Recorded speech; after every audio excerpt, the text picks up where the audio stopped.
le prince William a rejoint la ministre des Affaires étrangères Amanda Milling au ministère des Affaires étrangères cet après-midi, quelques instants après que Meghan Markle a fait une énorme annonce. Le duc de Cambridge rencontrera des délégués des territoires britanniques d'outre-mer. Cela vient après qu'il a été révélé que Meghan s'assoira jeudi avec l'animatrice de chat américain Ellen DeGeneres, où elle discutera de sa vie avant de rencontrer et d'épouser le prince Harry. Ce sera la première interview de la duchesse de Sussex depuis son interview explosive avec Oprah Winfrey l'année dernière.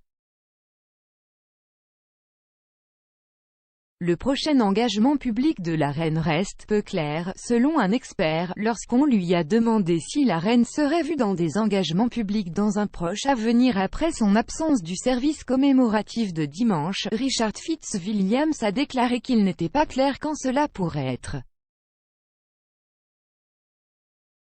Il a déclaré à Express.co.uk, la reine sait à quel point les gens sont impatients de la voir assister à un engagement public et est consciente que sa présence ajoute un cachet très spécial à tout événement.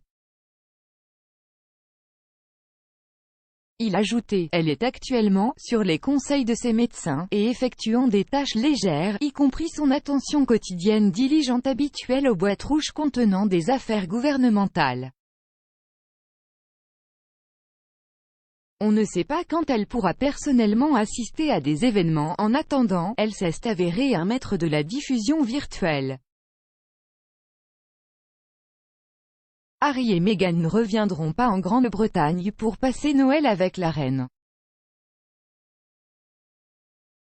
Page 6 qui est connecté au tabloïd américain The New York Post, rapporte que des sources royales ont affirmé que le prince Harry, 37 ans, et son épouse Meghan Markle, 40 ans, avaient décidé de ne pas retourner au Royaume-Uni pour Noël. Une source a déclaré, il y a beaucoup de choses qui entrent dans la logistique et la planification du Noël en famille, alors bien sûr, le personnel sait que Harry et Meghan ne viendront pas.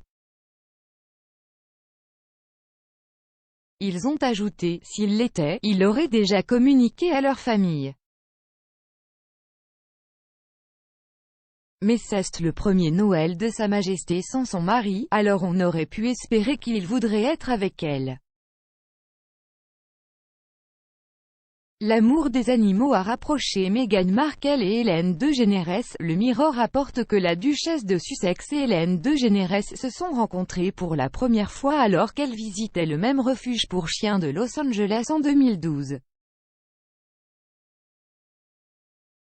Meghan, qui en 2012 était apparue sous le nom de Rachel Zane dans Suits, est revenue de sa visite au refuge pour chiens avec son propre ami à quatre pattes. Bogart, un croisement labrador berger allemand, est rentré chez lui avec la duchesse. Cependant, alors que la duchesse a depuis ajouté un beagle appelé Guy à la famille, elle aurait affirmé qu'Hélène avait joué un rôle important dans le retour de Bogart à la maison. Selon certaines informations, lorsque Madame DeGeneres et son épouse Portia de Rossi, 48 ans, ont vu Madame Markle câliner le chien, elle a demandé si le chien appartenait à la duchesse.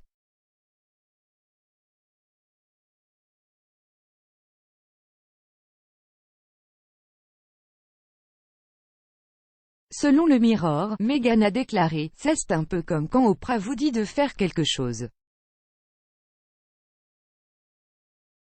Je l'ai ramené à la maison parce qu'Hélène me l'a dit. » Meghan Markle se souvient d'avoir conduit à des auditions à Hollywood dans une vieille voiture cabossée.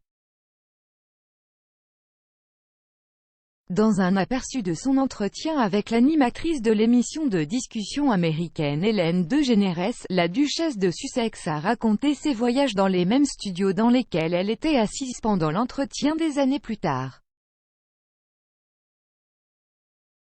Elle s'est souvenue, je me garais à la porte 3 et je filais et les gardes de sécurité ici disaient toujours cassez-vous une jambe, j'espère que vous l'aurez compris. La conduite d'Aujourd-Hui était donc très différente. Dans l'extrait, Hélène de Générès interroge la duchesse de Sussex sur la voiture qu'elle utilisait généralement pour se rendre aux auditions, la qualifiant de voiture très spéciale. La duchesse a répondu que son ancien véhicule avait une vie propre. Elle a expliqué « J'avais ce très vieux Ford Explorer Sport, et, à un moment donné, la clé a cessé de fonctionner côté conducteur. » Elle a raconté avec humour « Vous ne pouviez pas entrer par la porte, alors après les auditions, je me garais à l'arrière du parking et j'ouvrais le coffre et montais, tirais la porte derrière moi et rampais tout sur mes sièges pour sortir. C'est comme ça que j'allais et venais, termina-t-elle avec un large sourire. Le biographe royal anti-Meghan dit que la duchesse est désespérée pour la publicité.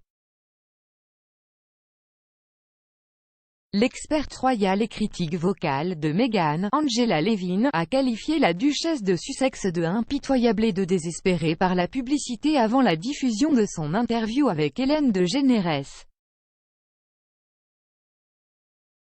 Madame Levin, disséquant le clip de prévisualisation mis à disposition mercredi de l'interview complète, a déclaré au Sun, Meghan agissait en disant que tout était merveilleux et si drôle et n'est-elle pas douce et un peu timide.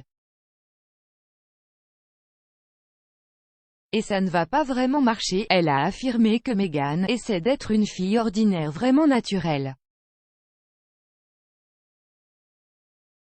Elle a désespérément besoin de publicité, désespérée que les gens la regardent et la voient.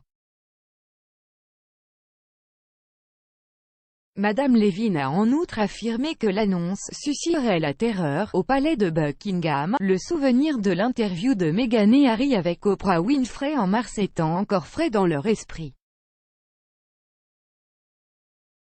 L'auteur de Harry, A Biography of a Prince, a déclaré « Je pense que le palais redoute tout ce qu'elle dit parce qu'elle peut être si grossière. Meghan ne fera aucun mal dans une nouvelle interview, selon un expert royal. La nouvelle interview de la duchesse avec l'animatrice américaine de l'émission de discussion Hélène de Générès ne causera probablement aucun mal à la famille royale si les discussions évitent le cabinet, a affirmé un expert royal. Réagissant à cet extrait avant l'interview complète, le commentateur royal Richard Fitzwilliams a déclaré à Express. .uk, la bande-annonce de l'émission de discussion, contrairement à celle de l'interview controversée et profondément destructrice des Sussex sur Oprah, diffusée lorsque le prince Philippe était dans l'hôpital, Meghan se souvient de ses jours dans le show-business.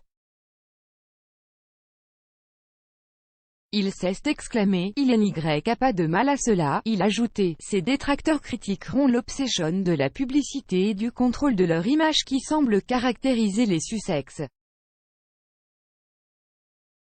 Charles aurait rapporté de l'eau bénite pour le baptême de Lilibet. Il y a des spéculations selon lesquelles la fille du prince Harry et Meghan Markle, Lilibet, sera baptisée au Royaume-Uni et que le prince Charles rapportera de l'eau bénite de Jordanie pour la cérémonie. Charles et Camilla sont actuellement en tournée de 4 jours au Moyen-Orient et visitent à la fois la Jordanie et l'Égypte. Mardi, les deux hommes ont eu l'occasion de plonger leurs doigts dans l'eau où Jésus a été baptisé et il y a des spéculations selon lesquelles le prince Charles ramènera de l'eau bénite du Jourdain pour le baptême de sa petite fille. William s'est donné beaucoup de mal pour soutenir Harry le grand jour, selon un expert royal. Le prince William s'est donné beaucoup de mal pour soutenir son frère, le prince Harry, le jour de son mariage, malgré les tensions qu'il aurait pu y avoir entre eux, a affirmé un expert royal. S'exprimant sur le documentaire Royals at War de Channel 5, Katy Nicholl a déclaré quand il a réalisé que Harry et Meghan allaient se marier, « Je pense que William a fait ce qu'il savait être la bonne chose à faire, c'est-à-dire se lancer de tout cœur. Bien sûr, il était le témoin des Harry, il a organisé l'enterrement de vie de garçon la veille du mariage et il a été d'un soutien incroyable. On pouvait voir à quel point il était heureux, qui sait à quoi il pensait en privé. Le prince Charles mettra fin à la campagne pour le climat lorsqu'il deviendra roi. Le prince Charles devra mettre fin à sa campagne de plusieurs décennies sur le changement climatique lorsqu'il deviendra roi, conformément à la Convention. S'adressant à Sky News Australia, le président de la Ligue monarchiste australienne Philippe Benwell a déclaré « Pour le moment, il est libre de parler. Mais quand il deviendra monarchie, il sera lié par les conventions, et s'il s'exprime, alors les gens l'appelleront. Mais le monarque doit faire ce que ses gouvernements exigent d'eux dans les limites constitutionnelles. » Un expert en langage corporel suggère que le prince Charles sera un roi motivé et intellectuel. Le prince Charles sera un roi motivé et intellectuel, ont suggéré des experts en langage corporel. Judi James a déclaré, après cette décennie d'avoir un souverain fort, stoïque et populaire sur le trône, et il est intéressant de voir à quoi pourrait ressembler l'approche de Charles lorsqu'il assumera enfin le rôle. Alors que William et Kate excellent dans certains signaux de puissance très équilibrés pourraient s'adapter au monde moderne, le langage corporel de Charles suggère que nous examinerons un roi très motivé et peut-être plus intellectuel qui nous ramènera à une époque avant son maire a pris le trône en termes de signaux d'égalité. Le prince Charles attaqué pour des commentaires déséquilibrés. Le prince Charles a été attaqué par un monarchiste qui a affirmé que ses commentaires, dérangés, sur le changement climatique pourraient la faire devenir républicaine. S'exprimant sur Sky News Australia, la commentatrice politique et ancienne conseillère australienne Liz Storer a critiqué les commentaires du prince Charles sur le changement climatique, par exemple son appel à un effort de type militaire pour introduire des économies vertes et des mesures pour freiner la hausse des températures. Madame Storer a déclaré « J'ai été une fervente monarchiste toute ma vie et pourtant l'idée du décès de Sa Majesté, ce qu'elle devra inévitablement faire un jour. Bien que vive la reine, et que ce type devienne roi suffit à faire de moi un républicain. Mais ce type, le prince Charles a dit de ses lèvres aux oreilles de Dieu qu'il voulait voir une réponse militaire à l'agenda du changement climatique. Ce gars est, je veux dire, ça a l'air dérégler le meilleur des jours, mais à quoi ça ressemble? La famille royale espère Noël comme d'habitude. La famille royale espère que Noël se déroule normalement, alors que la reine retourne travailler au château de Windsor, après avoir récemment souffert de problèmes de santé. L'expert royal Nicholas Witchell a déclaré lors d'un discours à la BBC, « Nous sommes à un mois de Noël. Je pense qu'il est trop tôt pour dire ce qui va se passer alors, mais elle et le reste de la famille espèrent sans aucun doute que ce sera le cas. Être Noël à peu près comme d'habitude, un expert spécule sur le retour de Meghan et Harry à Noël. L'expert royal Russell Myers spécule sur le retour de Meghan et Harry au Royaume-Uni pour Noël. La famille royale en alerte alors que Meghan confirme une autre interview révélatrice d'une bombe aux États-Unis. Meghan figurera dans un épisode du Ellen Show jeudi. Un aperçu rapide de l'interview montre la duchesse de Sussex parlant de sa vie avant de rencontrer et d'épouser son mari, le prince Harry. Le prince William était furieux après avoir été critiqué pour ses vacances. Les récentes vacances en famille des Cambridge ont rappelé aux commentateurs royaux l'époque où le prince William s'est retrouvé au centre d'une tempête médiatique après avoir raté un service du Commonwealth pour aller skier dans une station suisse en 2017. Il a été scruté parce qu'il était le seul Royal Senior à manquer l'événement à l'abbaye de Westminster. Dans une interview accordée au Sunday Times en mars 2021, un ami de William a expliqué que le duc n'avait pas bien pris la critique, cela la p*********.